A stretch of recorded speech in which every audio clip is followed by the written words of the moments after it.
खुसखुशीत आणि खमंग साबुदाण्याचे थालीपीठ झटपट कसे करायचे ते दाखवणार आहे।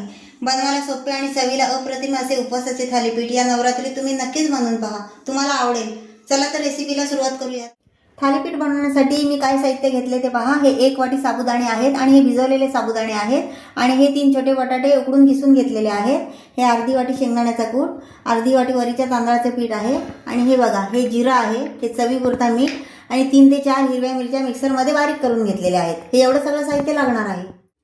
चला आता थालीपीठ बनवण्यासाठी पीठ बनवून घेऊया। सर्वात प्रथम मी हे साबुदाणे घेतले। आता यात मी उकडलेला बटाटा टाकते। आता हा शेंगदाण्याचा कूट, आता हे वरीच्या तांदळाचं पीठ टाकते।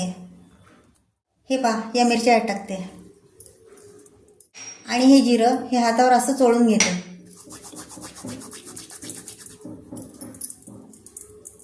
सर्वात शेवटी हे पहा हे चवीपुरता मीठ टाकलेलं आहे। आता हे सर्व जिन्नस एकत्र मळून घ्यायचे।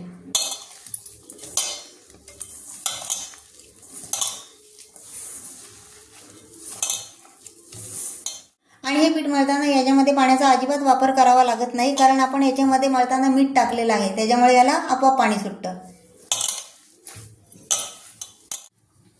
हे पहा पीठ मळून झालेलं आहे। आता याला मी 10 मिनिटं असंच झाकून ठेवणार आहे।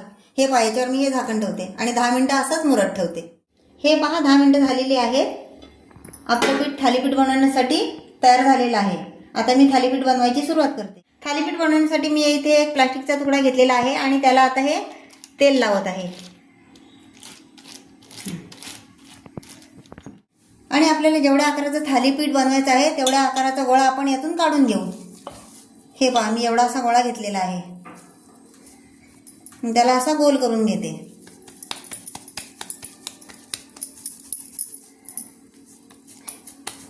हे पहा आता याला मी प्लास्टिकवर थापून घेते।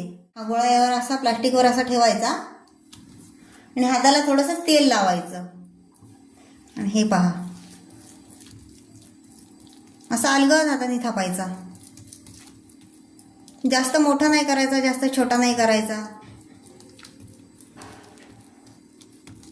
आणि या बाजूच्या कडा आहेत ना हाताने अशा गोल करून घ्यायच्या। हे पहा या अशा, म्हणजे याला तडा गेलेला दिसणार नाही।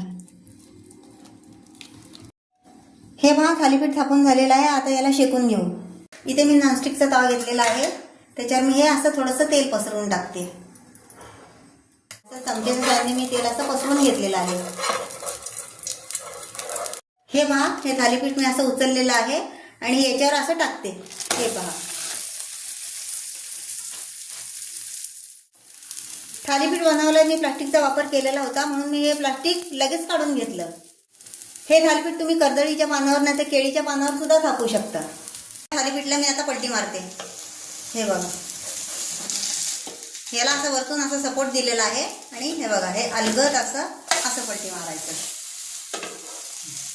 हे असं केल्यामुळे थालीपीठ तुटणार नाही। आता थालीपीठ आपण दुसऱ्या बाजूने शेकलंय का ते बघू। ते पण त्याला असा सपोर्ट द्यायचा। हे पहा हे बघा दुसऱ्या बाजूने पण किती खरपूस शेकलं गेलेलं आहे, तुम्ही पाहू शकता। हे पहा थालीपीठ आता मी यात काढून घेते। हे पहा आपलं साबुदाण्याचं थालीपीठ बनवून तयार झालेलं आहे। तुम्ही पण एकदा असंच बनवून पहा, खूप छान लागतं। तर या उपवासाच्या थालीपीठाचा व्हिडिओ तुम्हाला कसा वाटला हे मला कमेंट करून सांगा। व्हिडिओला लाईक करा, जास्तीत जास्त लोकांना व्हिडिओ शेअर करा आणि माझ्या चॅनलला नक्की सबस्क्राईब करा। भेटूया पुढच्या व्हिडिओत। धन्यवाद।